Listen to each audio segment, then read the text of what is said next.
Momen ini sangat penting sekali. Jangan sampai Bapak Ibu di sini ketinggalan. Nah, apakah Ustadz Ahmad Suryana sudah hadir pada malam ini? Assalamualaikum warahmatullahi wabarakatuh, Ustadz.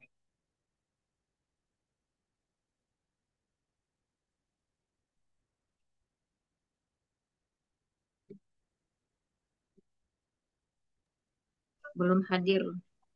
Wah, belum ya.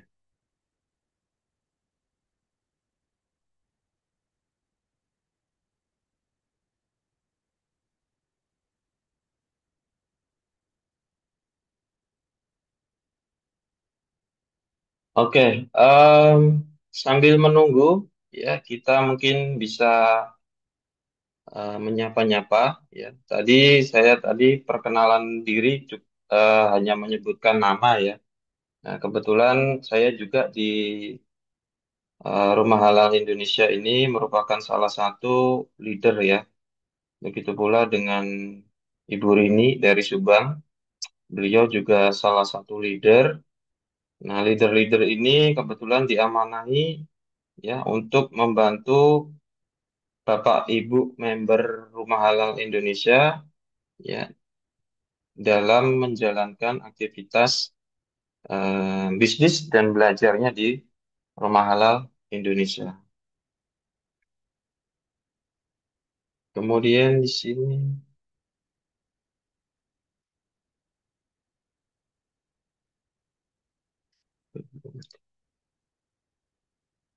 saya akan sapa satu persatu yang ini ya, yang on cam ya. Mulai dari ini ada Ibu Viana dari Jakarta. Assalamualaikum Ibu, bagaimana kabarnya? Alhamdulillah, Alhamdulillah baik ya. Oke. Kemudian ada Bu Meli dari Tangerang Selatan.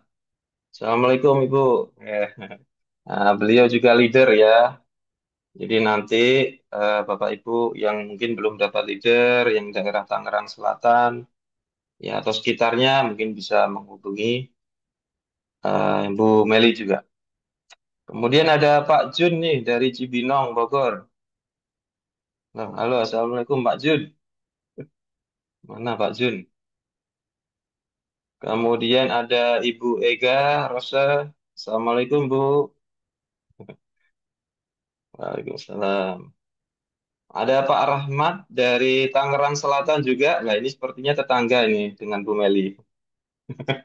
Ya, ya.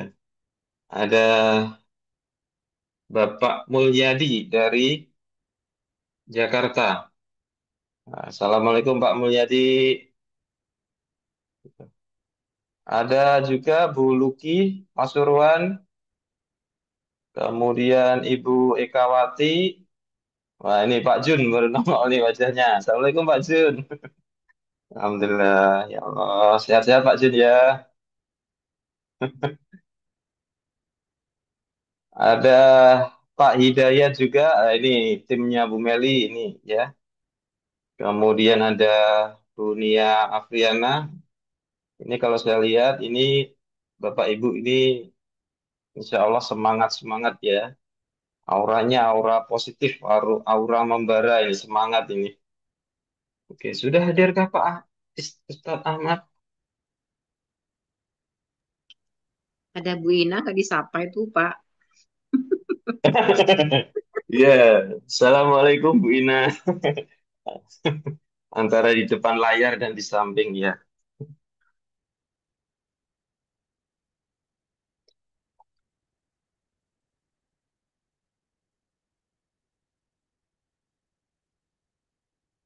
Oke. Masih menunggu juga ini Ustadz Ahmad Suryana.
Kalau pekan, kalau bulan yang lalu kita ini ya, apa materinya bikin muamalah itu kita diajarin oleh Ustadz Ahmad itu ini ya ruang lingkup fikih muamalah ya.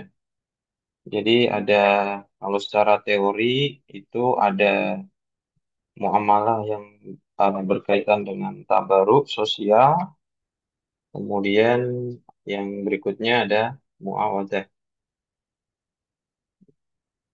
Nah, kemudian yang kita fokusnya kemarin di muawadah komersial ya. Oke, sudahkah hadir Ustadz Suryan Ahmad? Alhamdulillah. Oke,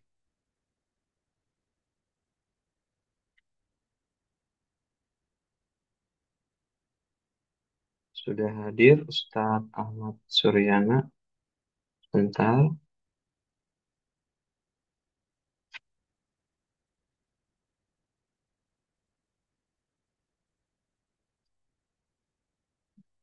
Hmm.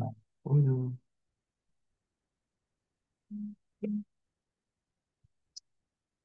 Assalamualaikum warahmatullahi wabarakatuh, Ustadz Ahmad Suryana. Halo, Assalamualaikum. Waalaikumsalam warahmatullahi wabarakatuh. Suara saya jelas? Alhamdulillah sangat jelas sekali, Ustadz. Jelas ya. Alhamdulillah. Ya, Alhamdulillah. apa ini tadi baru dikasih linknya ini. Aduh, jadi baru masuk. Iya, Ustadz. Nah, sehat, Ustadz ya. Alhamdulillah ya. Alhamdulillah. Oke. Nah, Bapak Ibu sekalian, Alhamdulillah Ustadz Ahmad Suryana sudah berada di tengah-tengah kita. Ya, beliau yang akan eh, mengisi materi inti dari kajian fikih muamalah ini. Nah, silakan Ustadz Ahmad Suryana, kesempatan kita persilakan kepada Ustadz. Baik, Bismillahirrahmanirrahim. Assalamualaikum warahmatullahi wabarakatuh. Waalaikumsalam. Innal hamdalillah nahmaduhu wa nasta'inuhu wa nastaghfiruh wa na'udzu billahi min syururi anfusina wa min sayyiati a'malina. Man yahdihillahu fala mudhillalah wa man yudlil fala hadiyalah. Asyhadu an la ilaha illallah wahdahu la syarikalah wa asyhadu anna Muhammadan abduhu wa rasuluh. Ya ayyuhalladzina amanu taqullaha haqqa tuqatih wa la tamutunna illa wa antum muslimun. Ya nasu taqu rabbakumul ladzi khalaqakum min nafsin wahidah wa khalaqa minha zawjaha wa batha minhuma rijalan katsiran wa nisaa'a wattaqullaha alladzi tasaaluna bihi wal arham innallaha kana 'alaikum raqiba. Ya ayyuhalladzina amanu taqullaha wa qulu qawlan sadida yuslih lakum a'malakum wa yaghfir lakum dzunubakum wa may yuti'illaha wa rasulahu faqad faza fawzan 'azima. Amma ba'du fa inna astaqal hadithi kitabullah wa khairal hadi hadi Muhammad sallallahu alaihi wasallam wa syarrul umuri muhdatsatuha wa kullu muhdatsatin bid'ah wa kullu bid'atin dalalah wa kullu dalalatin finnar.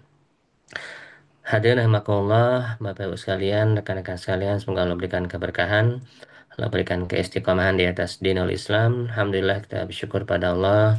Pada malam yang berbahagia ini kita bisa berkumpul ya di majelis ilmu, namanya ini RHI Charge ya. RHI Charge Plus. Ya, insya Allah kita akan lanjutkan kajian kita, ya kajian bulanan kita dari pertemuan yang sebelumnya. Kita sudah membahas cabang-cabang disiplin ilmu syariah. Ya, kita sudah melihat di mana posisi disiplin ilmu yang kita pelajari, yaitu fikih muamalah. Nah, kemudian juga kita sudah belajar, kalau tidak salah ya, di pertemuan sebelumnya itu terkait jenis-jenis akad, ya, jenis-jenis akad di dalam muamalah secara umum. Nah, insya Allah sekarang kita lanjutkan dari mulai jenis-jenis jual beli, kemudian rukun dan syarat sah jual beli ya. Saya izin share screen sebentar.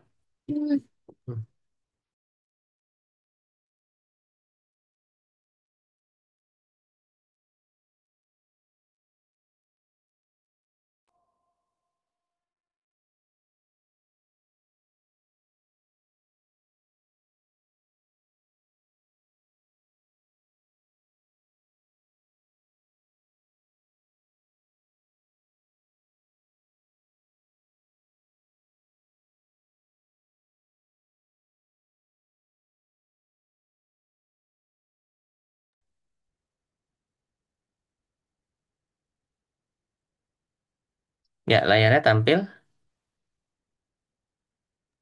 Sudah tampil, Ustaz. Sudah ya. Sudah. Baik.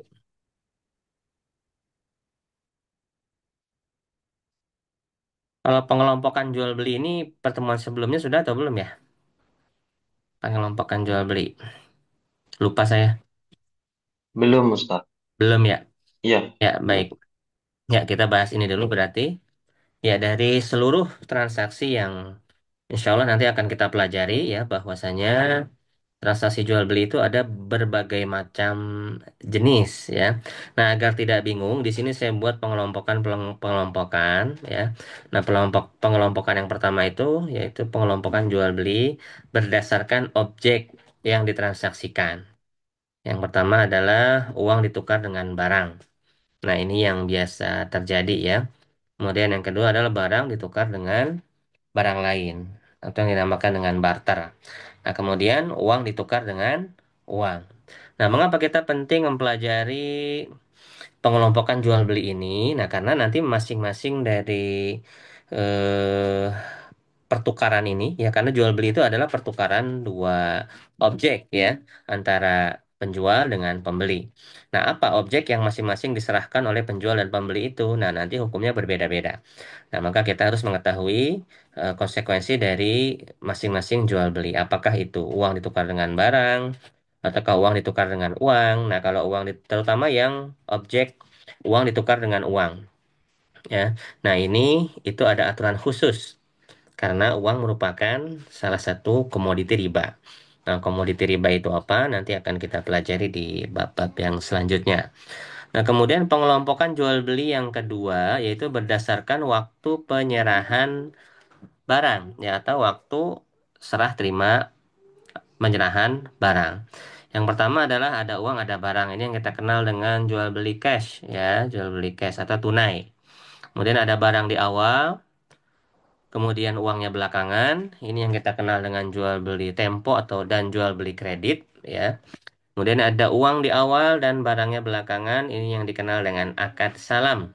Ya, akad salam. Kemudian yang berikutnya ada ijarah mausufah fi zimmah. Nah, ijarah mausufah fi zimmah itu mirip dengan akad salam, tapi objeknya adalah jasa atau juga disebut dengan akad salam jasa. Kemudian yang keempat itu adalah uang belakangan, barangnya pun belakangan, ya atau barangnya pun tidak ada atau inden. Nah, ini dikenal dengan jual beli kali bil kali atau baiul kali bil kali. Nah, dari ke semua jenis jual beli, ya. Nah, jenis yang keempat inilah yang dilarang, yaitu nggak boleh kita dalam transaksi jual beli itu barangnya belum ada, kemudian pembayarannya pun belum ada, ya atau tempo. Jadi dalam jual beli minimal ada salah satu penyerahan, baik barangnya terlebih dahulu atau uangnya terlebih dahulu, ya. Nah, kemudian pengelompokan yang ketiga. Nah, ini jual beli berdasarkan penentuan harga. Nah, ini yang nanti berkaitan dengan akad-akad di KPR ya, akad-akad di KPR. Nah, kita menemukan istilah murabahah ya dari pengelompokan jual beli ini, yaitu pengelompokan jual beli berdasarkan penentuan harga ya, penentuan harga barang. Ada yang namanya jual beli musawamah ya. Sebentar ya, saya ngambek. Jual beli musawamah, kemudian dengan jual beli amanah. Jual beli musawamah apa itu? Jual beli musawamah adalah jual beli di mana penjual tidak menyebutkan harga pokok, ya, tidak menyebutkan harga pokok, sehingga terjadilah tawar-menawar. Nah, ini adalah jual beli umum yang kita kenal sehari-hari ya di warung, di pasar, dimanapun, itu jual beli musawamah. Kemudian yang kedua jual beli amanah. Ya, jual beli amanah adalah di mana penjual menyebutkan harga pokok dan berapa dia mengambil keuntungan. Nah, inilah yang dikenal dengan jual beli murabahah. Ya, sesuai dengan namanya, jual beli amanah. Ya, penjual amanah menyebutkan berapa harga pokok dan berapa dia mengambil keuntungan. Kemudian ada model yang lain di antara jual beli amanah yaitu jual beli wadiah. Ya, jual beli wadiah yaitu di mana jual beli dengan penjual menyebutkan harga pokok dan dia jual di bawah harga modal ya. Jadi dia jual rugi namanya. Nah, kemudian ada jenis yang ketiga dari jual beli amanah yaitu jual beli tauliyah. Ya, di mana jual beli tauliyah ini penjual menjual harga barang sama dengan harga pokok atau sama dengan harga harga modal atau dikenal juga dengan jual beli impas ya, jual beli impas. Nah, ini jenis-jenis jual beli yang perlu kita ketahui ya, karena nanti akan menentukan hukumnya yang berbeda-beda. Kemudian kita masuk ke pembahasan rukun akad atau rukun transaksi. Jadi kalau kita sebut akad atau disebut transaksi atau disebut kontrak, ini merupakan sinonim ya dalam transaksi muamalah. Jadi kadang saya menyebutnya akad ya, kadang menyebutnya transaksi, kadang menyebutkannya kontrak ya. Ini merupakan sinonim dari sebuah perikatan muamalah ya. Nah, rukun di dalam transaksi atau rukun di dalam jual beli ya, itu ada tiga. Yang pertama adanya pelaku transaksi. Siapa itu pelaku transaksi? Yaitu adanya penjual dan pembeli. Kemudian adanya objek transaksi. Apa itu objek transaksi? Yaitu barang yang dipertukarkan, yaitu uang dan barang atau jasa. Kemudian yang ketiga, sigotul akdi, yaitu bentuk kontrak atau bentuk akad. Ya, baik dengan ucapan, perbuatan, maupun tulisan. Ya. Nah, rukun akad ini merupakan komponen ya, komponen yang jika digabungkan merupakan penyusun dari unsur-unsur transaksi jual beli dan tidak bisa dihilangkan salah satunya ya. Adanya pelaku transaksi, adanya objek transaksi, adanya kontrak ya. Nah, ini semua merupakan unsur penyusun sebuah transaksi jual beli. Seperti itu. Nah, kemudian syarat sah jual beli. Apa yang dimaksud dengan syarat sah jual beli? Nah, di sini mungkin supaya lebih memahami ya, apa bedanya rukun dan syarat sah jual beli? Mungkin teman-teman pernah mendengar rukun dan syarat sah salat, ya. Ada rukun salat, ada syarat sah salat. Nah, itu apa bedanya? Supaya kita nanti lebih eh, memahami ya, memahami perbedaan antara rukun dan syarat sah.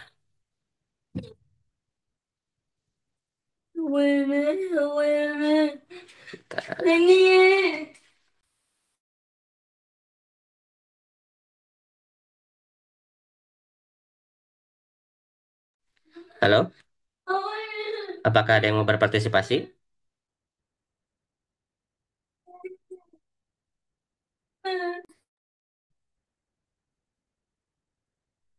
Halo? Ya, saya ingin mengetes pemahaman ya. Khawatirnya Oh, lanjut tapi tidak kurang memahami. Ya, saya ingin mengetahui teman-teman pernah membedakan nggak apa bedanya antara rukun dengan syarat sah? Rukun dengan syarat sah. Mungkin ada yang mau berpartisipasi?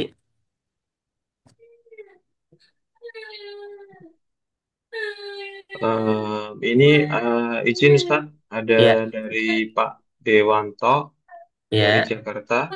iya silakan. Rukun dari kolom chat ini.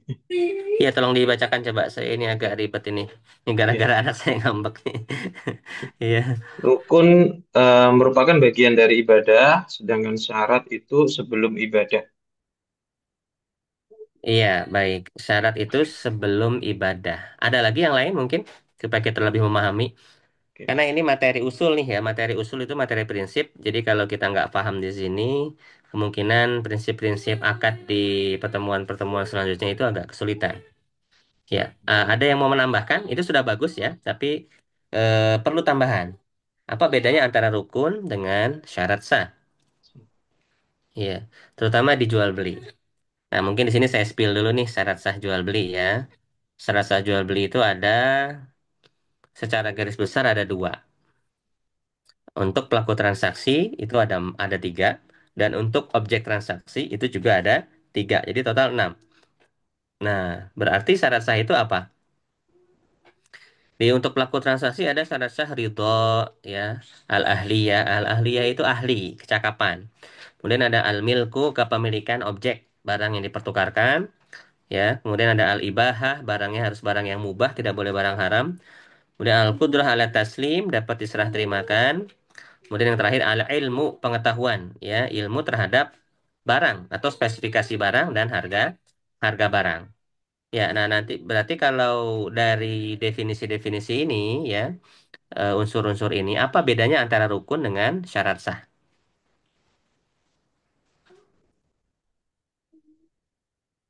Ada yang bisa menyimpulkan? Oke. Mm. Nah, ini nih saya bolak-balik nih. Rukun adalah adanya penjual, pembeli, barang dan jasa, uang, ada kontrak.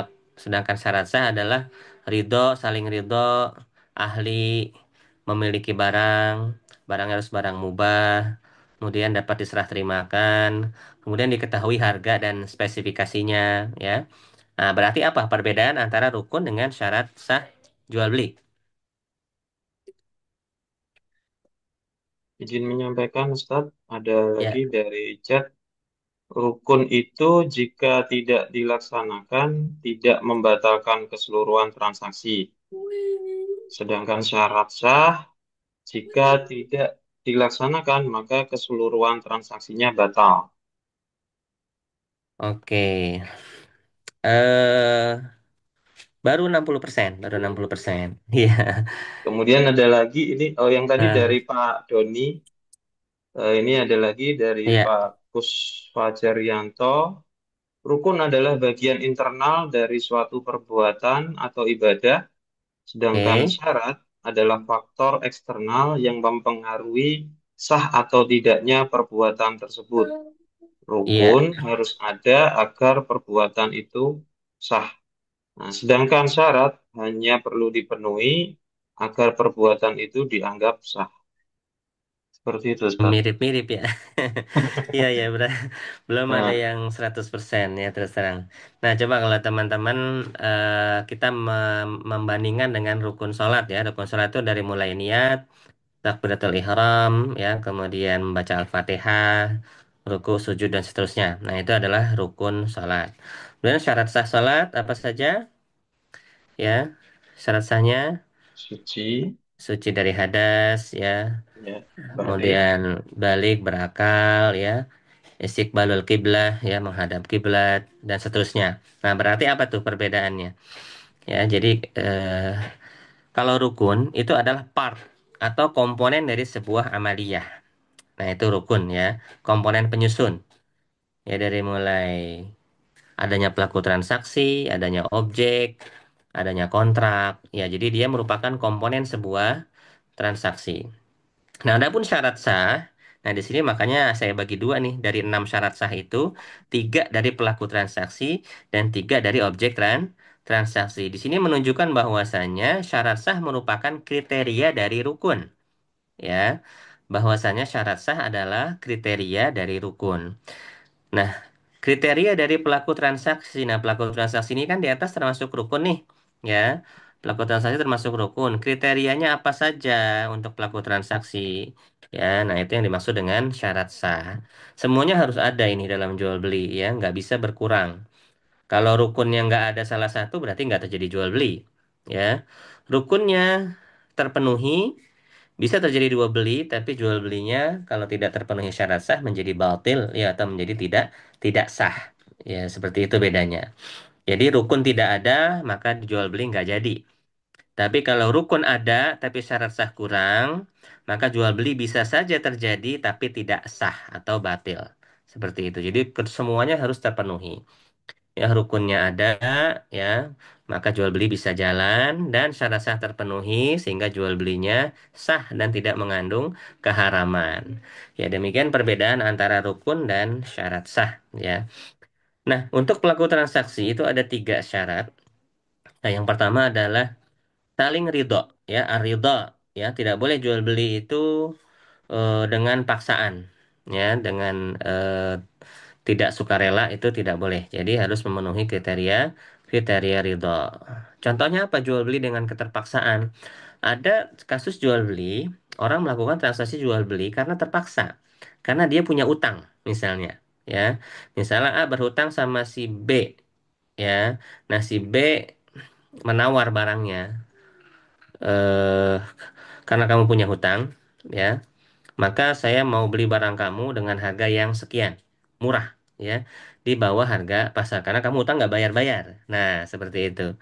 Ini namanya jual beli yang terpaksa, ya, karena dia karena memiliki hutang, maka ditawar dengan harga yang murah, akhirnya dia mau. Nah, ini tidak sah jual belinya. Kalaupun dipaksakan, maka jual beli ini mengandung riba, ya, karena si pemberi hutang, si kreditur, mendapatkan keuntungan berupa potongan harga karena sebab si penjual memiliki hutang. Nah, itu ya. Jadi harus terpenuhi syarat sah ridho dari kedua belah pihak. Kalau tidak, maka bisa muncul keharaman yang lain, baik itu kezaliman maupun riba. Kemudian syarat sah yang kedua untuk si pelaku transaksi yaitu adalah al-ahliyah, kecakapan, ya, al-ahliyah atau ahli, ya, di dalam bahasa Indonesianya. Apa saja kriteria ahli dalam melakukan jual beli, ya, yaitu baligh, ya, berakal, dan rasyid atau cakap, ya. Baligh, ya, yaitu sudah cukup umur, ya, cukup umur, usia baligh, ya. Kita semua sudah mengetahui kriteria baligh, ya. Kemudian berakal, ya, tidak boleh jual beli dilakukan oleh orang yang memiliki gangguan mental seperti gila, ya, atau Down syndrome, ya, atau autis yang parah, ya.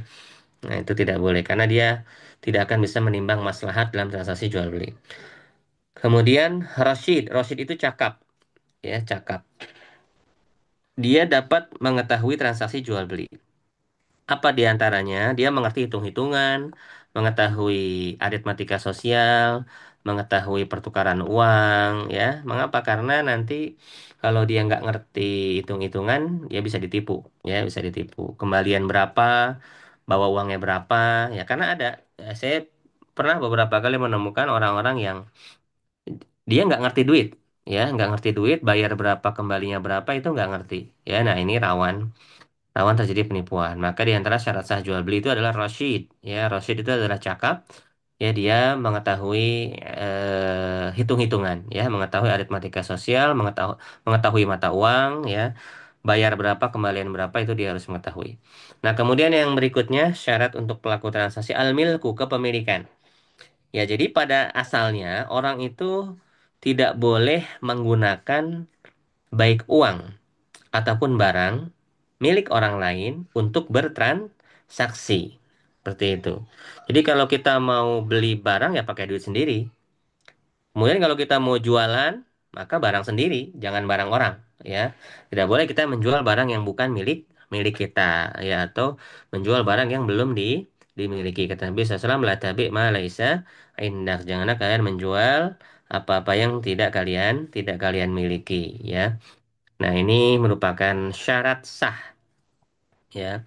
Jadi tidak boleh kita menjual barang yang bukan milik kita atau membeli barang pakai duit orang, ya, tanpa izin. Ya, jadi kalau bukan punya kita, maka diperlukan izin, ya, baik dengan akad minta, ya, utang atau wakalah, ya, seperti itu. Demikian pula kalau kita menjual barang, kalau bukan milik kita dan kita nggak mampu beli barang, ya, maka kita menjualkan barang orang dengan seizinnya, dengan akad wakalah atau dengan jual beli tempo, ya, atau dengan konsinyasi, ya, seperti itu.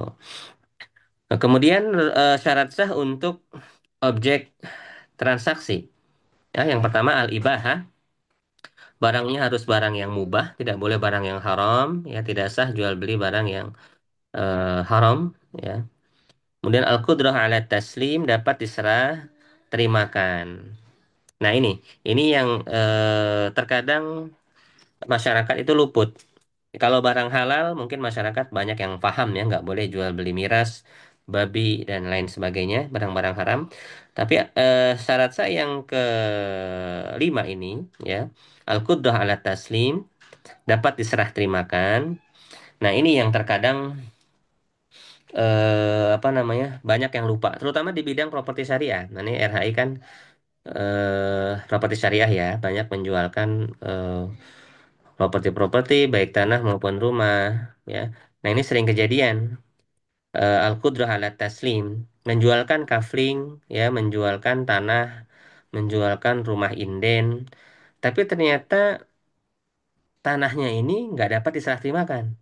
Ya, nggak dapat diserah terimakan. Kenapa? Karena ternyata si developernya belum lunas kepada si pemilik tanah sebelumnya, atau belum emangnya jual beli tanah harus lunas? Tidak harus. Boleh jual beli tanah dengan tempo, tapi harus serah terima. Nah, ini yang penting ya. Jadi meskipun jual beli tanahnya tidak tunai, termin atau tempo, tapi ada serah terima sehingga memenuhi kriteria al-qudrah ala taslim, dapat dijual kembali, dapat diserah terimakan kembali ya. Apa itu? Bagaimana dalam hal properti, dalam hal tanah ya, meskipun tanahnya misalnya belum lunas atau pembayaran termin kepada pemilik tanah agar dapat diserah terimakan, ya surat-suratnya diurus ya, ada AJB-nya ya, ada balik namanya atau surat kuasa jual dan yang semisalnya ya, sehingga objek tersebut dapat dipecah ya, dapat dipecah sertifikatnya, dapat diserah terimakan kepada konsumen ya. Nah, ini termasuk syarat sah jual beli. Ya, nah banyak terjadi di lapangan itu properti-properti syariah tanpa bank itu banyak yang mangkrak, banyak yang one prestasi itu karena tidak mengindahkan syarat sah ini. Ya, ini usul. Ya, baru bayar tanah semisal 2 miliar, baru bayar 10 juta, 20 juta udah dijual, udah dipasarkan. Ya, padahal belum serah terima. Ya, padahal belum serah terima, akhirnya ternyata 2 tahun dari termin nggak bisa melunasi, konsumen yang sudah ratusan rumah terjual, tanahnya diambil kembali oleh pemilik lahan ya, dan duitnya di developer pun habis, akhirnya proyek mangkrak. Nah, ini kebanyakan yang terjadi seperti itu. Maka kita para agent harus agent properti juga harus selektif ya di dalam menjualkan objek-objek properti ya. Karena banyak kasus dari tahun 2015 itu saya perhatikan developer properti syariah terutama yang tanpa-tanpa ini ya, menjualkan kafling, rumah istisna, rumah inden sebelum mereka menguasainya dan sebelum mereka memilikinya.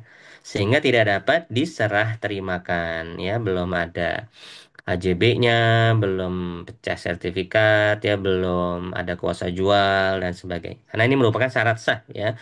Al-qudrah ala taslim. Jadi dalam jual beli itu harus dapat diserah terimakan. Kalau objek belum bisa diserah terimakan oleh penjual, berarti dia belum boleh jualan. Nah, ini parameternya ya. Kalau barang belum bisa diserah terimakan, baik secara legal, secara surat menyurat maupun secara hakiki, barangnya dipindahkan, berarti si penjual belum boleh jual itu barang. Dan itu berarti belum jadi miliknya. Ya, ini prinsipnya ya. Kemudian yang terakhir, yang keenam, yaitu adalah ala ilmu, pengetahuan. Pengetahuan terhadap apa? Pengetahuan terhadap harga barang dan pengetahuan terhadap objek barang, spesifikasi barang. Ya, nggak boleh kita membeli ya kucing dalam karung istilahnya ya, seperti pepatah ya katakan. Jadi spesifikasinya harus jelas. Ya, pengetahuan itu bisa dengan melihat ya, dengan ru'yah, dengan penglihatan kita lihat barangnya, lihat speknya, atau bisa juga dengan spesifikasi. Ya, karena kadang di zaman jual beli online, banyak marketplace, banyak e-commerce, ya masyarakat tidak bisa melihat langsung barang. Maka boleh dengan spesifikasi, disebutkan warnanya atau ada fotonya, plus ditambah menjelaskan dimensi barang. Nah, ini harus, karena terkadang ukuran di gambar itu tidak mewakili bentuk aslinya. Ya, pas sampai kok kecil ya, gitu kan? Kok ukurannya segini ya, nggak kayak di gambar. Nah, makanya penjelasan dimensi ini termasuk ke dalam kriteria syarat sah di dalam jual beli online. Ya, karena ini mempengaruhi al-ilmu, pengetahuan, spesifikasi yang penting, dan kalau ini nggak dijelaskan maka akan menimbulkan perselisihan. Seperti itu ya. Nah, ini mudah-mudahan teman-teman hafal ya. Teman-teman harus, kalau rukun gampang ya. Kalau nggak ada salah satu berarti nggak jadi jual beli, nggak ada penjualnya, nggak ada pembelinya, nggak ada barangnya ya, nggak jadi jual beli. Nah, syarat sah itu biar gampang ngapalinnya itu ada dua. Syarat sah bagi orangnya, syarat sah bagi barangnya ya. Nah, bagi orangnya harus ridho, harus ahli, dan harus memiliki barang ya. Kemudian untuk barangnya harus barang yang halal, harus dapat diserah terimakan dan diketahui wujudnya, spesifikasinya dan harganya. Ya, nah gampang kan? Mudah-mudahan semuanya hafal ya. Karena ini menentukan apakah jual beli itu mengandung keharaman atau tidak. Kalau salah satu dari syarat sah ini dilanggar, maka bisa muncul tadi riba, kezoliman, dan gharar. Contoh, contoh teman-teman mau pilih syarat sah mana yang dihilangin. Nanti saya jelaskan jenis keharaman yang muncul. Haraman syarat sah yang mana yang mau dihilangin? Salah satu aja. Izin, Ustaz. Ya, silakan. Contoh Mm-mm. ilmu atau pengetahuan tadi, Ustaz. Oke, al ilmu Dihilangkan. pengetahuan terhadap spesifikasi barang atau barangnya kita nggak tahu, ya. Maka ini muncul keharaman apa coba? Bisa tebak nggak? Nggak diketahui barangnya. Berarti ini jenis keharaman go Gharar. goror, iya betul. Jadi kalau barang yang nggak diketahui, kita bayarnya pasti, tapi dapatnya nggak tahu barang apa, ya. Nah, juga bisa dapat, bisa enggak. Nah, kalau bisa dapat, bisa enggak, namanya judi, ya, maisir, seperti itu. Contoh kita bayar ini voucher diskon berbayar. Nah, ini kan banyak nih voucher diskon berbayar di aplikasi ojek online, di marketplace juga ada voucher gratis ongkir, ya. Voucher gratis ongkir, ada voucher diskon ya. Nah, kita bayar tuh. Kita bayar misalnya sebulan 50.000 atau 70.000 ya. Nah, dapatnya apa? Dapatnya nanti potongan gratis ongkir tiap bulan. Atau dapat potongan harga barang. Nah, ini boleh atau enggak? Boleh atau enggak ini? Gratis ongkir deh. Voucher gratis ongkir. Voucher gratis ongkir. Kita bayar, harganya Eh, ada, jelas. Dapat timbal balik berupa apa itu? Potongan. Iya, dapat potongan gratis ongkir. Dia barang atau jasa itu, ongkir itu. Jasa, Ustaz. Jasa, oke. Berarti ada nggak jasanya? Jelas ya? Belum ada. Jasanya ada atau tidak? Bisa didefinisikan Bisa nggak jasanya? Bingung ada. ya? Iya, Iya, bingung bisa bisa kalau dikatakan ada tapi belum dilaksanakan. iya belum dilaksanakan. Nggak apa-apa, ya kan tadi syarat Ya, sahnya Ustaz. di jenis-jenis jual beli, kalau uangnya sudah dibayar duluan, barangnya belakangan boleh atau nggak? Barangnya atau Boleh. jasanya belakang boleh. Yang tidak boleh itu apa? Tadi sudah saya jelaskan. Barangnya ada, Barang dan belum uang ada, belakang.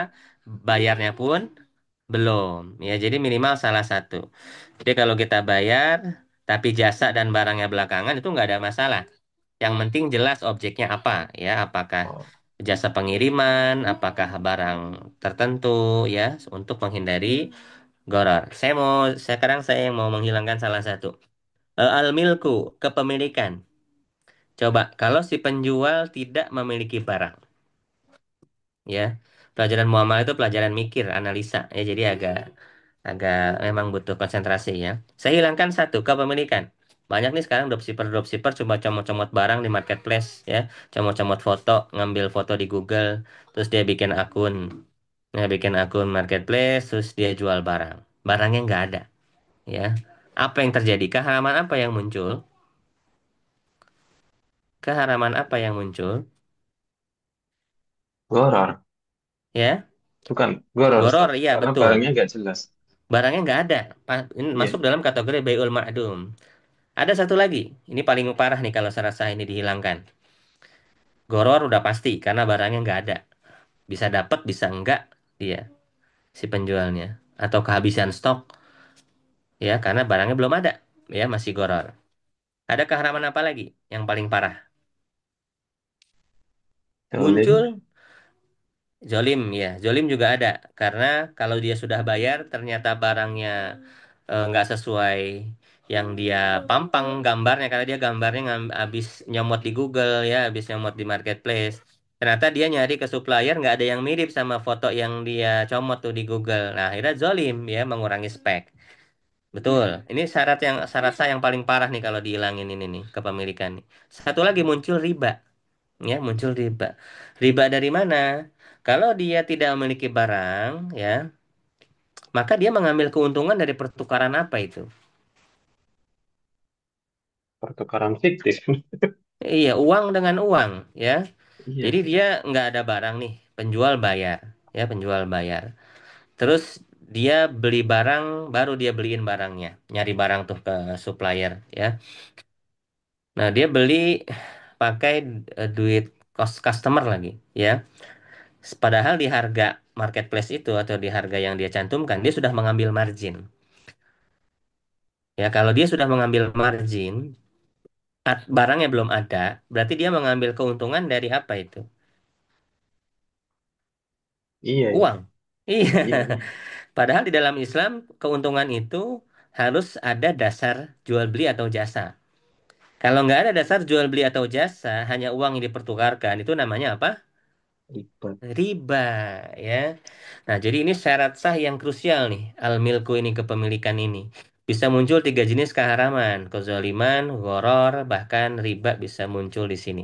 Jadi syarat sah ini sangat penting ya. Kalau syarat sah tidak syarat sah muncul untuk apa? Untuk menjaga munculnya keharaman-keharaman dalam muamalah, yaitu riba, gharar, dan kezaliman. Seperti itu. Baik, mungkin biar nggak Baik, jauh-jauh ya. Saya takut ditambahin nanti makin pusing. Kita langsung tanya jawab aja ya, biar aplikasinya lebih komprehensif. Baik, silakan bagi yang mau bertanya.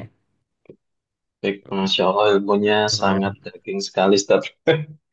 Oke, ya, em, silakan Bapak Ibu, jika ada pertanyaan, bisa raise hand, ya. Nanti akan kita persilakan untuk mengutarakan pertanyaannya. Silakan.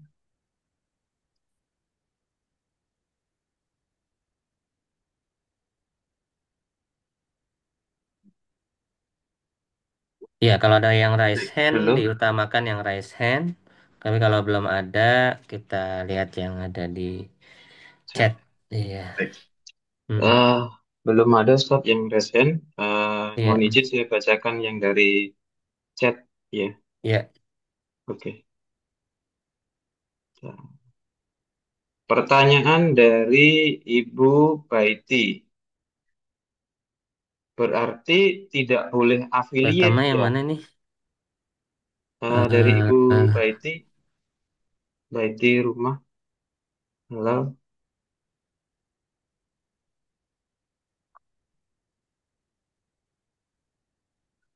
ada yang raise hand? Oh ini ada. Silakan Pak Abdul dari Malang. Ya, silakan Monggo Bapak. di bisa di unmute mikrofonnya. Assalamualaikum Ustadz. Salam warahmatullahi wabarakatuh. Silakan Bapak. Assalamualaikum. Wah iya, Eh, Ismail. Mohon penjelasan tentang hadis yang menerangkan bahwa Nabi melarang dua macam jual beli di dalam satu barang, yang mana di situ ada penjelasan misalnya kalau dijual cash sekian, dijual kredit sekian dengan harga yang beda dan dengan objek barang yang sama. Mohon penjelasan tentang pengertian hadis tersebut yang sebenarnya. Baik. Jazakumullah khairan. Oh, jazakumullah khair. Ya, pertanyaan yang bagus dan ini yang sering dipermasalahkan banyak di masyarakat ya, bahwa ada sebuah hadis dari Nabi SAW hadis yang sahih bahwasanya nah Rasulullah SAW an bai'atain fi bai'ah. Rasulullah melarang dua jual beli dalam satu jual beli. Dalam lafaz yang lain, nah Rasulullah SAW an safqatain fi safqah wahidah. Ya, Nabi melarang dua jual beli dalam satu jual beli. Nah, ini kalau kita artikan secara bahasa ya. Bai'atain, dua jual beli, fi bai'ah, dalam satu jual beli. Nah, karena lafaznya ini ringkas ya, maka para ulama berbeda pendapat dalam menafsirkan apa maksud bai'atain fi bai'ah. Ya, dua jual beli dalam satu jual beli. Nah, ada yang menafsirkan seperti yang Pak Abdul tadi sampaikan ya, bahwasanya yang dimaksud dengan dua jual beli dalam satu jual beli itu adalah kalau harganya cash sekian dan kalau harga kredit sekian. Ya, kalau harga kredit lebih mahal, kalau harga cash itu lebih murah. Maka ini termasuk riba katanya. Ini adalah pendapatnya atau kaulnya dari Imam An-Nasai. Ya, An-Nasai ya. Dan ulama kontemporer yang berpendapat seperti ini adalah Syekh Al-Albani ya, rahimahullah. Dan ini yang dimaksud dengan bai'atain fi bai'ah. Jadi kalau ada teman atau ada ustadz yang berpendapat bahwasanya jual beli kredit beda harga. Nah, kalau kredit lebih mahal, kalau tunai lebih murah, itu haram, maka ini memang ada asal usulnya ya dari para ulama terdahulu. Ya, jadi kita tidak bisa menyalahkan atau tidak bisa memaksakan. Memang ada sebagian masyarakat dan sebagian ustadz yang mengharamkan jual beli kredit dengan harga yang lebih mahal ketimbang harga tunai. Ya, seperti yang tadi dikatakan. Betul. Itu adalah tafsiran yang sahih. Kemudian ada juga penafsiran yang lain, ya, bahwasanya bai'atain fi bai'ah yang dimaksud adalah bai'ul inah. Ya, bai'ul inah. Nah, ini diantara pendapatnya Imam Ibnu Qayyim Al-Jauziyah, Syekhul Islam Ibnu Taimiyah, dan mayoritas ulama kontemporer, ya, mayoritas ulama fikih muamalah kontemporer, dan inilah pendapat yang dipilih oleh mayoritas ulama di zaman sekarang, bahkan di standar syariah internasional, yang dimaksud dengan bai'atain fi bai'ah adalah bai'ul ainah. Apa itu bai'ul ainah? Bai'ul inah itu adalah rekayasa jual beli atau rekayasa riba. Nah, contoh bai'ul inah yang klasik itu seorang dia nggak butuh barang, ya, dia butuh duit. Akhirnya dia membeli barang dari seseorang, ya, dari seseorang, ya, membeli barang secara kredit, ya. Misal si A butuh duit, si A butuh duit, dia membeli mobil kepada si B, ya, membeli mobil kepada si B secara kredit, misalnya 2 tahun. Nah, karena yang dia butuhkan bukan mobil, dia butuh duit. Maka dibuatlah rekayasa. Ya, maka mobil ini dibalikan kembali kepada si penjual. Ya, arti sebetulnya mobilnya nggak pindah, ya, mobilnya nggak pindah, masih di si penjualnya saja. Cuma karena ini yang dibutuhkan adalah rekayasa jual belinya. Dijual kembali kepada si pemilik barang yang pertama dengan harga tunai, ya, lebih murah ketimbang harga kredit, ya, sehingga si A ini berarti dapat apa? Uang. Dapat uang. Tapi dia harus bayar cicilan nggak? Iya. Dengan harga yang lebih mahal. Nah, inilah yang dimaksud dengan dua jual beli dalam satu jual beli. Barangnya nggak pindah. Ya, barangnya tetap di si penjual. Tapi yang berpindah adalah uangnya saja. Dan ini hukumnya riba. Ya, makanya Rasulullah SAW menghukumi bai'ul inah ini adalah jual beli yang riba. Bahkan masuk di antara tanda-tanda akhir zaman ya, tanda-tanda maraknya dosa-dosa besar di akhir zaman itu bai'ul inah. Nah, para ulama kontemporer dan seluruh lembaga fatwa dunia sekarang lebih cenderung menafsirkan bahwa bai'atain fi bai'ah adalah rekayasa jual beli yang seperti ini, yaitu riba, ya, bai'ul inah. Ya, bai'ul inah, jual beli duit dengan duit. Contohnya di developer properti syariah. Nah, ini karena saya sering nemuin contoh di developer properti syariah nih ya, eh, tanpa bank, tanpa denda, tanpa riba, tanpa sita, dan lain sebagainya. Dulu sebelum COVID, itu banyak model karena si developer ini butuh cash untuk melunasi lahan dan biaya pembangunan, ya. Maka dia mencari investor pembeli, ya, nyari investor. Misalnya dia punya 10 kafling, ada 10 kafling, maka dia pecah tuh kepada para pembeli dengan skema investasi. Ayo siapa yang mau beli 10 kafling ini nih ya, 10 kafling. Saya jual kepada Anda dengan harga cash murah sekali ya, harganya dibanting lah. Misalnya normalnya itu 1 miliar. Dia jual cuma 500 juta ya, karena rumahnya belum jadi dan tanahnya juga dia belum lunas. Dia butuh untuk melunasi lahan dan untuk biaya konstruksi, pokoknya untuk muter bisnis lah. ya. Dijuallah separuh harga 500 juta kepada para 10 investor ini. Ya, tolong diperhatikan nih.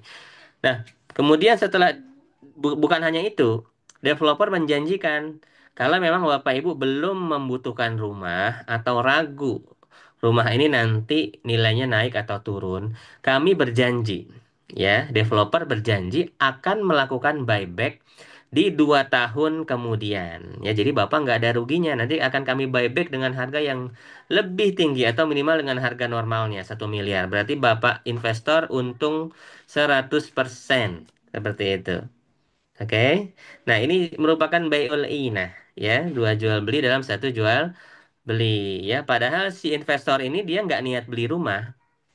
Tapi karena ditawari iming-iming adanya buyback, duitnya dibalikin dalam waktu 2 tahun dengan harga yang 2 kali lipat, ya. Ini sebetulnya bukan jual beli, tapi ngutang.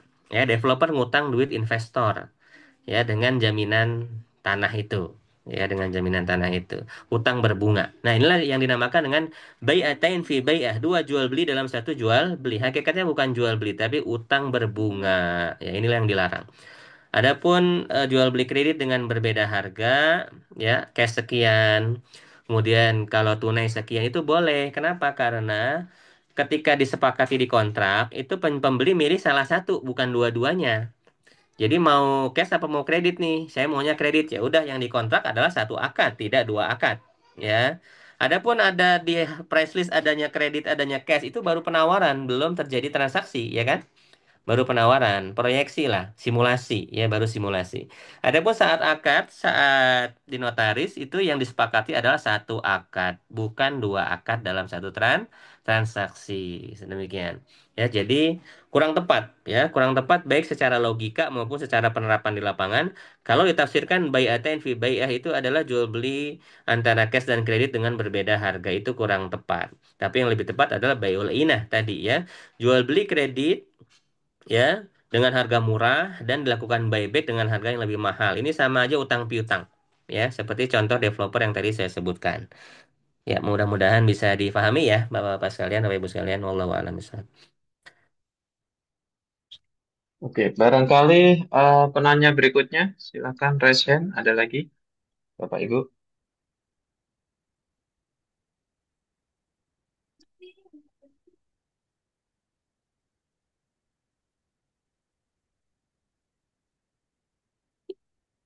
Ya, kalau belum ada yang nanya mungkin dari chat, ya. Oke, Dari chat. oke, dari dari Ibu Fitri ya. Ini Oke. ada pertanyaan dari Ibu Fitri. Jadi jual sistem PO itu termasuk riba ya, Ustaz? Ya, PO ini kan nama di zaman kita sekarang, ya, pre-order. Tergantung. Sedangkan tadi kita sudah belajar jenis-jenis jual beli itu, ya, jenis-jenis jual beli. Jenis-jenis jual beli selama salah satunya ada uangnya atau barangnya, ya. Kalau PO berarti kan barangnya belum ada nih, ya, barangnya belum ada. Maka berarti yang harus ada apanya? Barangnya. Enggak, ini kan barangnya PO. Oh ya, Kalau barangnya PO berarti pembayaran harus ada. ada dong. Iya, harus tunai di Oke. depan. Ini namanya akad akad salam. Ya, akad salam. Boleh jual beli pre-order dengan akad salam, ya. Pembayaran tunai di muka, baru bayar belakangan. Kalau pre-order tapi bayarnya juga belum. Nanti bayarnya belum ada. Sudah menyepakati harga, sudah akad, sudah menyepakati spek, baru dia cariin, ya, di pasar supplier atau di marketplace. Ini namanya beul kali bil kali, ya. Nanti muncul keharaman di situ, goror, dan muncul kezoliman merugikan salah satu pihak. Coba nih kita praktekin. Ibu-ibu biasanya iklan di grup WA nih, di grup WA dagang atau di grup WA perumahan. Belum punya barang, ya, belum punya barang, baru ngintip-ngintip marketplace. Jualan dah tuh, ya, barang, misalnya peralatan rumah tangga. Ada fotonya, ngambil di Google, ngambil di Shopee, ngambil di marketplace misalnya. eh Ditawarin di grup WhatsApp perumahan atau di grup WhatsApp ibu-ibu ya dagang. Ada yang mau ternyata. Nah, ada yang mau. Dengan harga misalnya 10.000 dengan spek panci warna oranye misalnya ya, panci warna oranye ya. Nah, ada yang mau tuh, ya ada yang mau. Baik dia bayar ataupun belum bayar. Kita praktekkan. Skema yang pertama, dia bayar. Ya, dia bayar. Oke, dia bayar dan harga sudah disepakati. Ya, harga sudah disepakati. Carilah si ibu ini barang di marketplace. Ternyata dia nggak nemu yang harganya segitu. Adanya yang harga lebih mahal, 15.000.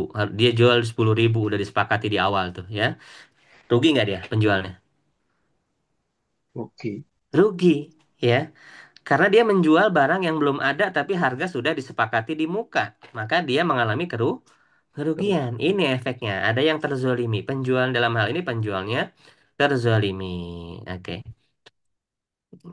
Kemudian skema yang kedua. Eh, si pembeli baru pesan, belum bayar. Dicariin lah barang, ya, dia beli di marketplace atau di pasar. Ternyata si pembelinya mundur, nggak jadi, ya, nggak jadi beli. Akhirnya dia harus menanggung eh barang, ya, rugi rugi apa namanya? Barangnya nggak ngalir tuh, ya, barangnya nggak ngalir. Seperti itu. Akhirnya ya batal transaksi, ya batal transaksi. Seperti itu. Jadi kalau dia tidak memiliki barang, maka bisa merugikan kedua belah pihak. Atau ternyata pas dicari di marketplace, nih skema yang ketiga, itu harga barang jatuh jadi 5.000, ya, jadi 5.000. Karena sudah disepakati di awal, maka pembeli sudah telanjur bayar 10.000, dia rugi berapa? 5.000. Rugi 5.000, ya, rugi 5.000. Seperti itu. Karena memang barangnya belum ada, ya, maka ada kemungkinan kedua belah pihak dirugikan, baik si pembeli ataupun si penjual. Seperti itu. Maka barang harus jelas. Di awal akad harus dimiliki, ya, supaya tidak terjadi goror. Itu mudorot yang pertama, ya. Mudorot yang pertama menghindarkan goror dan kezaliman. Mudorot yang kedua, kalau barangnya belum ada, dia sudah ngambil margin di situ. Berarti dia ngambil margin bukan atas barang, tapi dari atas pertukaran mata uang. Dan ini hukumnya riba. Ya, dia belum sempat menanggung resiko barang. Kata Nabi SAW, ya, la ribh ma lam yudman.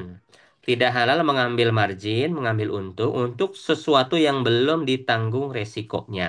Ya, untuk sesuatu yang belum ditanggung resikonya, maksudnya belum dimiliki. Ya, belum dimiliki. Nah, seperti itu. Baik. Ya, baik, ada lagi Oke. mungkin? Eh, Pertanyaan berikutnya dari Budi Laksono. Sistem dropshipper tidak syariah ya.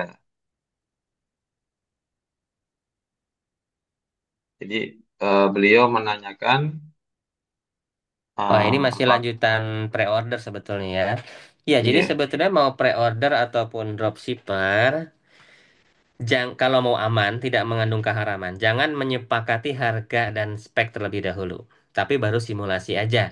Ya, Bapak Ibu, ini perkiraan harganya segini ya, tapi nanti realnya setelah barangnya ready baru kita sepakati kembali. Nah, kalau itu boleh. Ya, kalau itu boleh. Jadi baru janji beli saja. Kalau belum punya barangnya. PO, ya, pre-order atau sama just tip, ya. Just tip, PO dan dropshipper boleh. Cara pertama, jangan dulu menyepakati harga.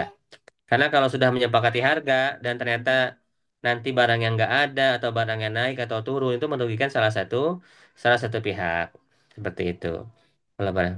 Jadi boleh saja PO, dropship atau just tip. Yang penting jangan menyepakati apapun yang bersifat mengikat sebelum barangnya ready. Ya, jadi belum akad namanya. Belum akad. Itu cara pertama. Cara yang kedua, kalau mau PO, ya PO barang-barang yang bisa diakadkan secara salam, akad salam, ya. Atau dengan akad wakalah bil ujroh, ya, wakalah bil ujroh. Jadi ada tiga opsi supaya just tip, PO, dan dropshipper ini boleh yang saya sebutkan tadi. Yang pertama apa? Dengan akad janji beli. Ya, janji beli, wa'ad bisyira. Jangan dulu menyepakati harga. ya, sifatnya baru prediksi saja. Artinya masih boleh goyang setelah barangnya ready baru disepakati kepastian. Ya, ini janji beli. Kemudian yang kedua dengan akad salam, bayar tunai di muka. Ya, barangnya sifatnya pesanan. Cuma barang salam ini ada syaratnya, barangnya memang harus tersedia banyak di pasaran. Seperti itu. Yang ketiga dengan akad wakalah bil ujroh, dengan perwakilan ya. Cuma kalau akad wakalah itu nggak boleh ngambil margin seenaknya, harus diketahui oleh si yang nyuruh beli ya. Jadi contoh wakalah bil ujroh yang gampang itu adalah konsinyasi. Seperti eh, eh, titipan kerupuk di warung ya.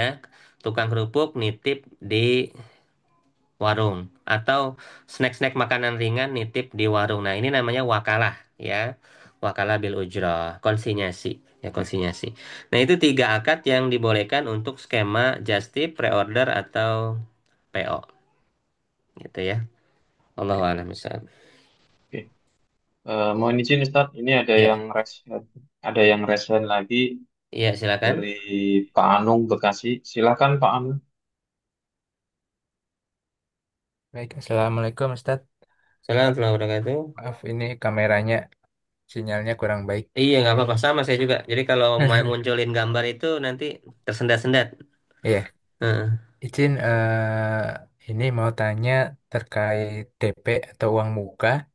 Eh, Ya, misal uang untuk transaksi murabahah ya, itu kan eh, peng- kalau nggak salah pengertiannya kita membeli ke lembaga syariah ya, Ustadz ya. ya, betul. Jadi eh, kita eh, apa ininya membeli ke lembaga syariah untuk menjualkan properti ke kita misalnya. Tetapi untuk DP-nya di awal itu ada yang ke developer misalnya.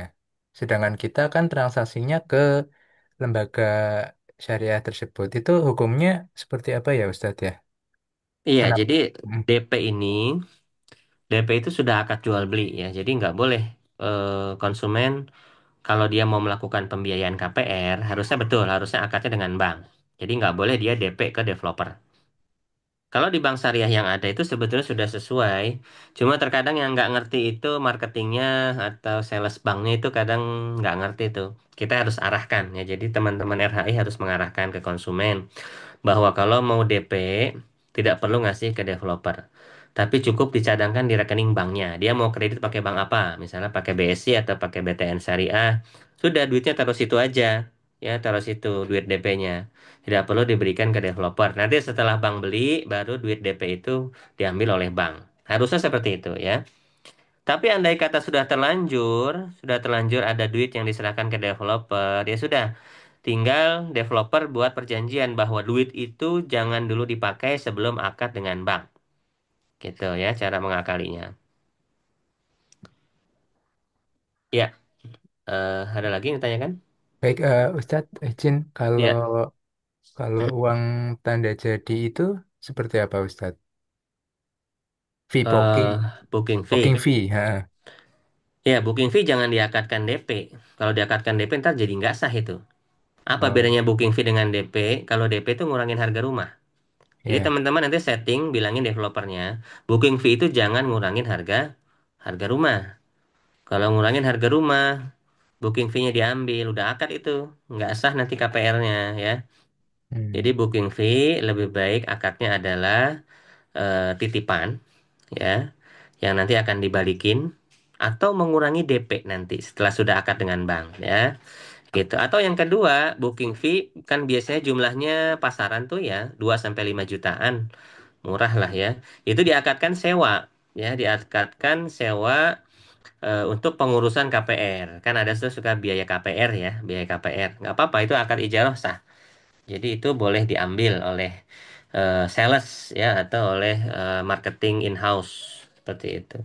Karena nanti proses pengurusannya akan diurusin oleh si marketingnya ini, pemberkasan, kemudian survei-survei ya, urusan ke bank itu nanti bisa komunikasinya bisa diurusin oleh si marketing.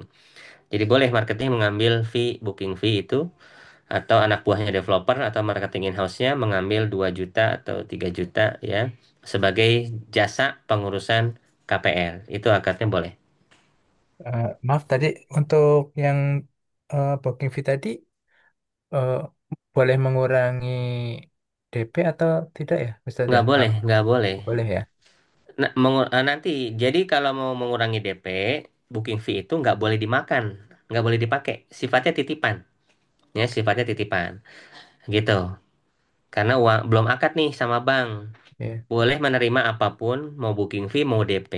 Yang penting atau asalkan duitnya jangan dipakai. Tapi kan nggak mungkin. Duit tuh kalau udah masuk ke developer tuh pasti diputar itu, karena mereka butuh cash in, ya. Atau udah masuk ke marketing, marketingnya juga kasihan, pasti dia butuh ongkos warawiri kan, jalan transport gitu, pasti kepake.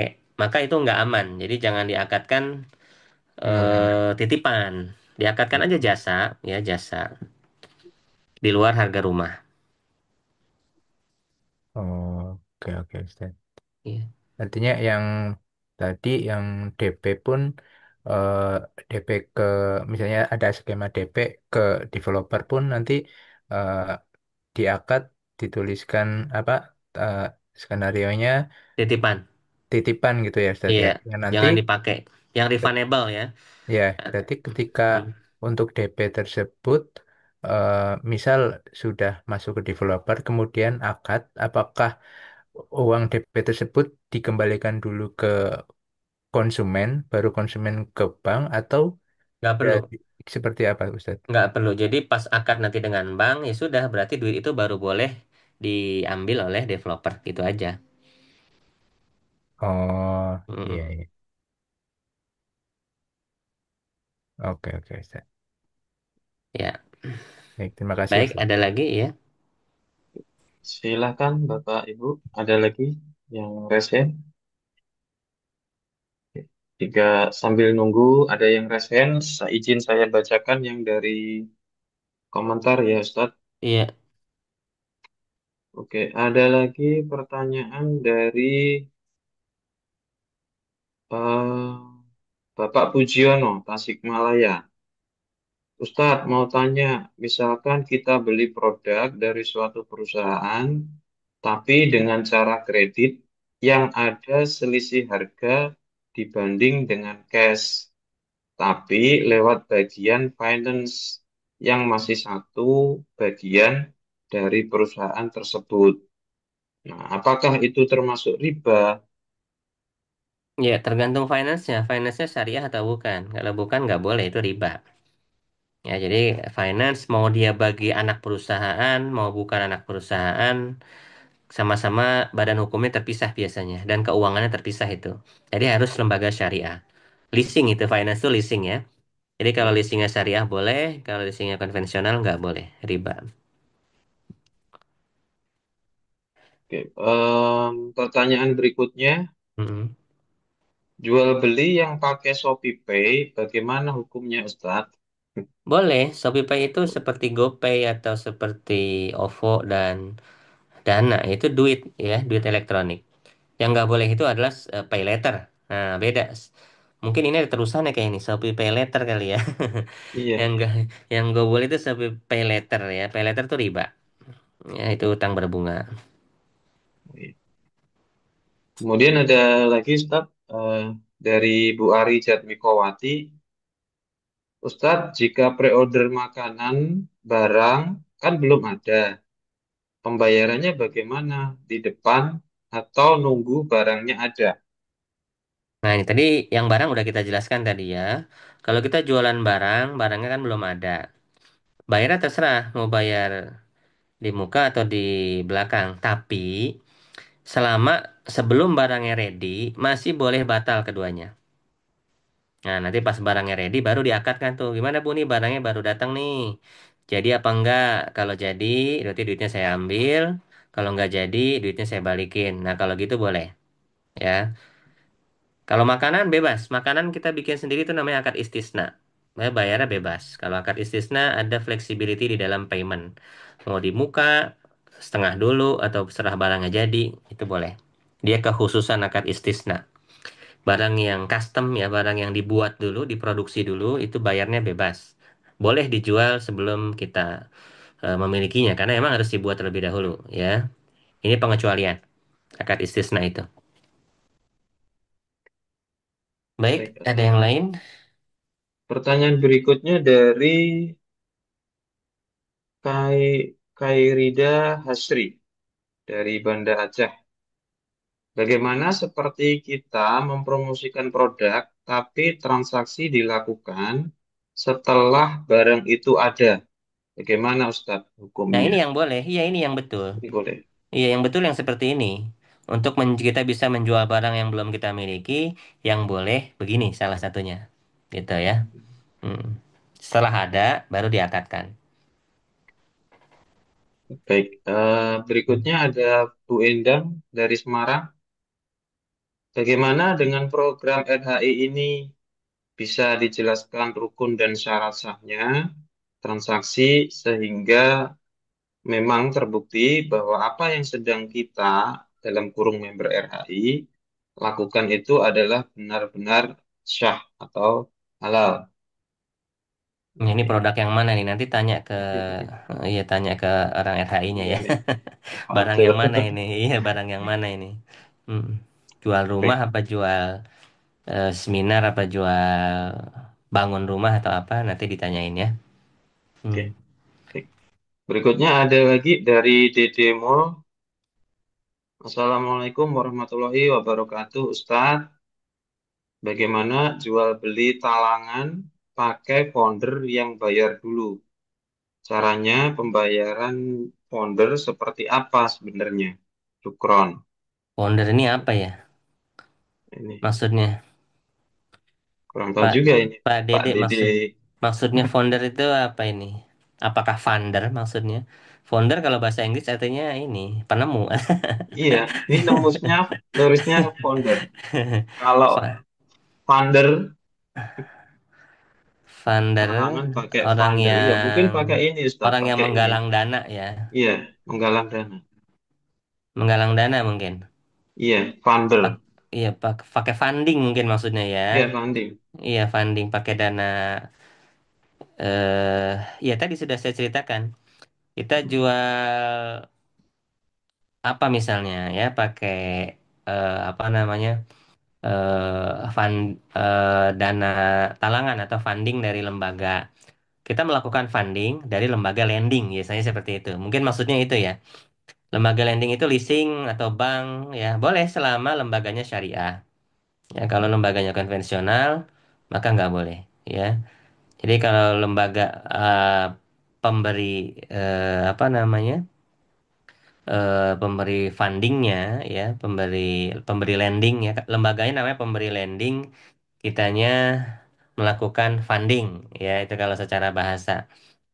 Kita seorang funder mencari dana talangan untuk membeli sebuah barang ya. Nah, itu boleh kalau menggunakan lembaga lembaga syariah. Hmm. Baik, Selanjutnya, pertanyaan berikutnya ada Bu Ekawati dari Semarang. Assalamualaikum Ustadz. Jika kita salam. jual Oke, jika kita jual produk tapi hanya berupa gambar, misalnya rumah, dan belum dibangun, apakah termasuk gharar? Juga, misal jual emas secara online, pembayaran transfer, kemudian barang dikirim lewat kurir, apakah diperbolehkan? Ini ada dua pertanyaan maksudnya Iya, ya. ada dua. Jadi, yang pertama, jual rumah tapi masih berupa gambar dan belum dibangun. Kemudian pertanyaan keduanya, gimana kalau jual emas tapi secara online, pembayaran transfer, terus kirim barangnya lewat kurir, Ustaz? Iya, yang pertama jual beli rumah inden, jual beli rumah yang belum ada, itu boleh. Selama tanahnya sudah dimiliki oleh developer. Ya, dan sudah pindah tangan, sudah pindah kuasa atau sudah ada AJB-nya. Ini harus kita cek nih, banyak developer tanpa bank itu nakal ya, lahannya belum dimiliki, belum ada AJB, belum ada kuasa jual segala macam, udah dijual. Nah, ini namanya menjual barang yang belum dapat diserah terimakan. Tapi kalau udah dimiliki oleh developer, dia udah bikin apa namanya, Side plan itu kan disahkan di BPN ya. Itu luasannya berapa, berapa, berapa. Juga mengikuti aturan tata ruang publik, kota, ya. Nah, itu boleh dengan akad istisna. Ya, boleh. Tidak termasuk gharar. Kemudian yang kedua, emas secara online. Boleh, ya. Selama emasnya itu langsung dikirim di hari kita transfer. Ya, itu ada di standar syariah. Jual beli emas dengan qobad atau serah terima secara hukum. Jadi sertifikat emasnya, kemudian packingnya, dikirim ke kurirnya itu di hari itu, di hari kita bayar. Itu boleh. Ya, nyampe nya nanti 2 hari kemudian, 3 hari kemudian nggak ada masalah. Yang penting barang itu sudah berpindah milik, ya, ketika sudah dibuatkan sertifikat dan sudah diserah terimakan ke wakil kurir. Itu udah berpindah tuh, ya, udah berpindah. Itu udah termasuk transaksi tunai berdasarkan standar syariah. Tapi kalau kita belinya malam, habis maghrib biasanya atau habis isya, baru dikirim besok, nggak boleh, ya, nggak boleh karena emas sama uang itu barang riba. Barang riba nggak boleh ada penundaan serah terimanya, ya. Jadi seminimal minimalnya kita transaksinya pagi atau siang sehingga sore di hari kita transfer tuh langsung dikirim, ya. Nah itu boleh. Allahu a'lam. Oke. Baik, ini ada yang raise hand lagi, Ustaz. Ya, Mohon izin dari Pak Yuangga, Depok. Silakan Pak Yuangga untuk unmute mic-nya dan disampaikan pertanyaannya. Baik. Assalamualaikum Ustadz. salam warahmatullahi wabarakatuh. Silakan.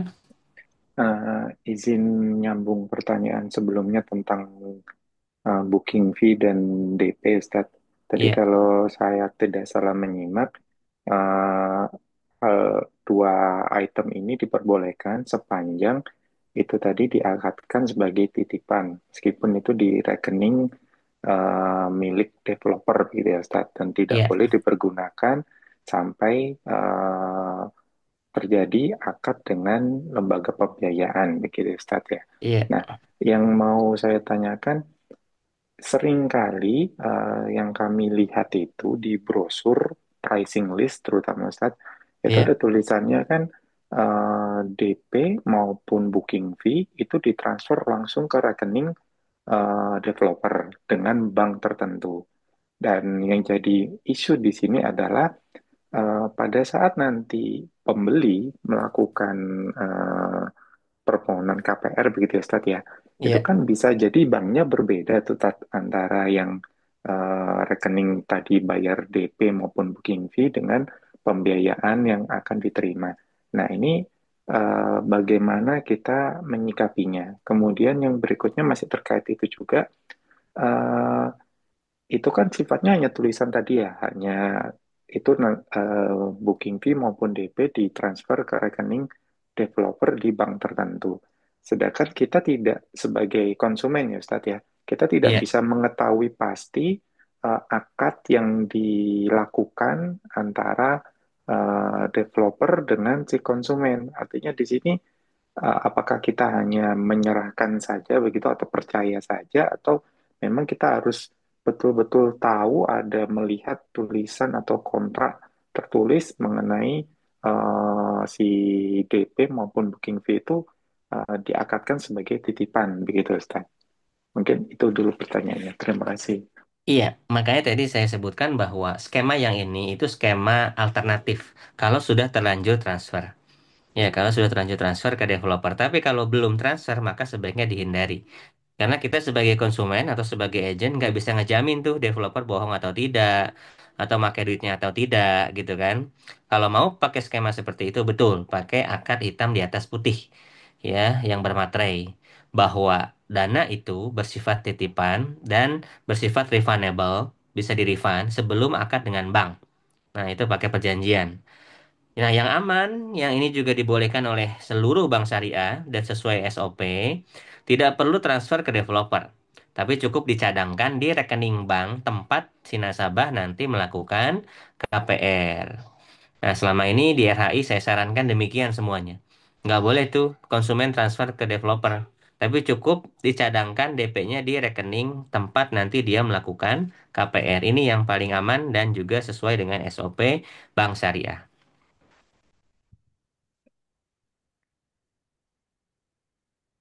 Sudah terjawabkah Pak Yuangga? Ya, Sudah ya.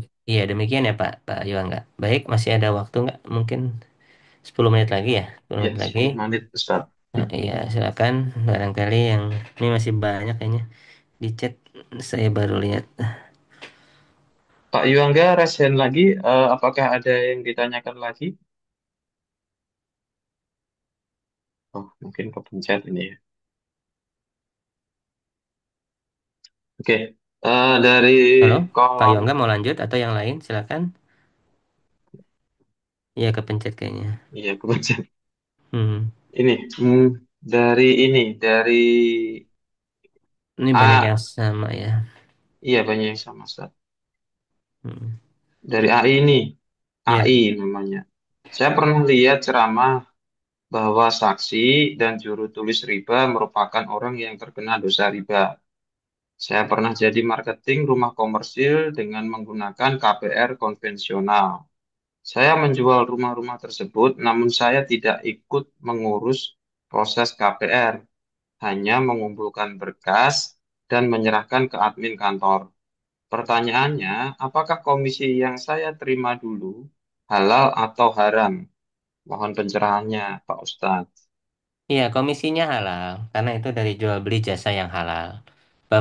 Bapak Ibu jualan rumah kan, bukan jualan barang haram kan? Iya, itu Iya, boleh. Cuma kalau sudah tahu bahwa itu bank konven, Bapak Ibu kena dosa. Jadi ikut mempromosikan transaksi riba.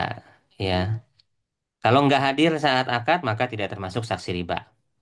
Jadi kena dosanya dosa ta'awun aja, ta'awun alal ism, tolong menolong dalam perbuatan dosa dan maksiat saja. Tapi fee-nya halal, ya fee-nya halal. Hmm. gitu. Baik, dari Pak Ridwan Tangerang, salah satu syarat kan barangnya harus jelas bisa diserah serah terimakan. Nah, kalau pakai lembaga KPRS itu kan dibeli oleh bank dulu, baru ke pembeli. Nah, itu sertifikatnya harus pindah kepemilikan ke bank, kemudian ke pembeli, atau langsung dari developer ke pembeli ya, Iya, dari Pak ini Ridwan. bergantung peraturan di negara sebetulnya. Kalau di mana? Kalau di Saudi Arabia, itu SOP bank syariah di sana, ya. Ya, jadi karena saya belajar di kampus Saudi, saya tahu SOP bank syariah di sana ya. Jadi kalau bank syariah seperti di Bank Al-Bilad, Bank Ar-Rajhi ya di Saudi Arabia, itu balik ke bank dulu ya. Sertifikat harus ganti ke nama bank dulu. Sebelum lunas belum dibalik nama ke nama nasabah. Gitu karena di sana nggak ada pajak-pajakan. Ya, di sana nggak ada pajak Hmm, segala macam. Lebih aman seperti itu. Jadi kalau nggak lunas ya konsumen nggak punya nama di sertifikat tuh. Gitu. Cuma kalau di Indonesia, kalau di atas namakan bank dulu, kemudian ke konsumen lagi, itu banknya apa namanya pajaknya nggak kira-kira itu. Ya, pajaknya besar. Dan aturan di Indonesia, nama pada sertifikat tidak menandakan bahwa itu pasti pemiliknya. Jadi kita bisa aja beli mobil di rumah masih nama orang, ya. Yang penting ada AJB-nya. Tinggal nanti dinaik sertifikat, balik nama seperti itu. Jadi nama tidak menentukan keabsahan transaksi. Maka boleh di apa namanya langsung di atas namakan nasabah untuk meminimalisir mudarat dan meringankan nasabah dari sisi pajak. Ya seperti itu, wallahu alam. baik, nah ini kebetulan Pak Yuangga lagi ini. Angkat tangan dan chat juga ini. Masih tanya Pak, belum tuntas. Silahkan Pak Ya, Yuangga. Habis ini Pak Ruli ya. ya silakan silakan. Silahkan Pak Yuangga.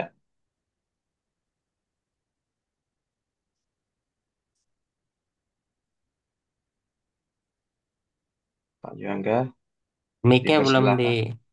mic-nya udah belum di on ya. Oke. Ya, terima kasih. Mohon maaf, masih belum tuntas tadi, Ustaz. Iya ya Uh, gimana? Poin tentang booking fee terutama saat mungkin kalau untuk DP, sepengetahuan saya sih memang sudah tertib ya, mulai tertib dalam artian booking fee, maaf, DP baru diminta ketika pembiayaan KPR disetujui oleh bank. Iya, Nah, betul. yang jadi isu sekarang yang booking fee, Ustadz, karena Mhm. ada project juga yang sedang kami campaign itu, di situ sudah tercantum jelas bahwa booking fee harus ke rekening si developer, tetapi memang kalau untuk satu project ini saya belum dapat info ya, apakah sifatnya refundable atau tidak. Dan tadi kalau tadi disampaikan oleh Ustadz, kalau saya tidak salah menyimak, harus sifatnya refundable gitu ya Ustadz. Nah, kalau dengan kondisi seperti ini, bagaimana Ustadz? Kalau memang ternyata tidak refundable, apakah kita boleh melakukan apa Ustadz? Mungkin itu. Baik, Terima iya. kasih. Tadi sudah saya jelaskan ada dua sebetulnya ya. Jadi dengan skema titipan, titipan itu maksudnya refundable, atau yang kedua dengan akad jasa, jasa pengurusan KPR. Nah, saat bedanya apa? Kalau titipan tadi refundable ya, kalau dan nggak boleh dipakai. Kalau akadnya jasa, jasa pengurusan KPR itu boleh dipakai ya, dan di luar harga atau tidak mengurangi harga harga rumah atau mengurangi DP seperti itu. Jadi itu dua opsi yang boleh digunakan. Kalau tidak dicantumkan, Ustadz, hanya di price list biasanya hanya dibilang booking fee 5 juta transfer ke rekening developer di bank X gitu saja. Oh, biasanya Itu bisa bagaimana ditanya. kita ngejar? Iya, biasanya Oh, bisa ditanya ini Mas mengurangi harga rumah nggak gitu. Nanti developernya jawab atau marketingnya jawab gitu. Kalau dia bilang oh ini mengurangi Pak, wah kalau mengurangi berarti itu konsekuensinya DP bukan booking fee. Iya, kalau DP ya nggak boleh. Itu nggak boleh. Gini, saya pernah menangani akad yang seperti ini. Akhirnya kita request ke si developer dan si marketingnya bahwa coba dibuat aja kita konsumennya mau bayar kok, yang penting halal. Ya, jangan dimasukkan, jangan mengurangi harga rumah toh cuma mungkin berkisar antara 2 sampai 5 juta kan. Jadi betul. diekskludkan saja itu dari harga rumah supaya halal gitu. Anggap aja uang jasa. Oke. Kalau maaf satu lagi Ustadz, biar lebih Iya, mantep gitu Ustadz ya. iya, Kalau misalkan dari developernya, karena kami lihat di situ dia kan bekerja sama dengan banyak lembaga pembiayaan termasuk yang konvensional, Ustadz. iya, Dan kalau misalkan dari sisi konsumen nih, karena kan kita sebagai agent kan harus mendampingi konsumen ya, Ustadz ya. iya. Bagaimana kalau kita meminta atau minimal lah, seminimal mungkin dari sisi konsumen itu, ketika berhadapan dengan developer yang masih umum seperti ini, eh, ketika transaksi booking fee, meskipun dari developer tidak menyatakan secara jelas maupun tertulis, tapi diniatkan bahwa ini untuk jasa pengurusan KPR gitu atau pengurusan jual beli, sehingga akad tersebut untuk booking fee-nya itu bisa dijalankan, apakah itu bisa diperlakukan atau dianggap transaksi tersebut menjadi halal, Ustaz? Begini aja, kita nggak perlu pikirkan apakah gimana tadi uang itu. Ya, si booking fee tadi karena dia non-refundable tadi kan. Ah ya, itu nggak perlu dipikirin. Tinggal kita perhatikan itu masuk harga rumah atau tidak, dan kita request bahwa itu di luar harga harga rumah. Itu sudah aman, insya Allah. Oh, berarti kita Hmm. percaya aja ya, Ustaz, ya, ke developer itu nanti Bukan dia percaya Pak. aja. Artinya kalau itu udah di luar harga rumah, berarti kan itu bukan DP gitu, bukan berkonsekuensi akad jual beli gitu. Berarti itu akad jasa yang ah, lain, ya akad jasa yang lain. apapun itu pencantumannya berarti sepanjang itu tidak mengurangi DP, Iya, berarti sudah dianggap aman kita aja, Ustaz, ya. iya, sip. Secara kita aman. Nah, tinggal developernya tuh. Kalau ternyata dia tidak melakukan jasa, maka berarti pungli, ya, pungutan tanpa adanya timbal timbal balik. Tapi kita nggak dosa, konsumen tetap sah jual belinya, gitu. Ah, Tapi itu andai, tadi. iya, andai kata si developer benar melakukan jasa pengurusan KPR, pemberkasan segala macam, maka sah itu dimakan oleh si developer sebagai biaya jasa. Demikian. Alhamdulillah. Terima kasih Hmm, Ustaz pencerahannya. Ini jadi lengkap iya, saya. Terima iya. kasih Ustaz. Masya Ya mungkin Allah. satu pertanyaan terakhir ya, Oke. satu pertanyaan Satu terakhir. Ya. pertanyaan terakhir dari Pak Ruli Bintaro. Silahkan Pak Ruli. open mic. Assalamualaikum warahmatullah. Sudah masuk suara Warahmatullahi saya? wabarakatuh. Kedengeran Pak, silakan. Waalaikumsalam. Oke. Izin Ustadz mau bertanya menyambung tentang akad murabahah, Iya, tentang pembayaran DP yang tadi sempat ditanyakan oleh akhi kita, saya lupa namanya. Saya iya. pernah dengar gini Ustadz, kalau misalnya DP dibayar setelah sudah dapat approval lalu dibayarkan oleh konsumen ke developer, dengan adanya tambahan akad wakalah mewakilkan bank dalam rangka akuisisi, itu prakteknya seperti apa Ustadz sebetulnya? Apakah betul ada akad wakalah dalam murabahah? Satu itu.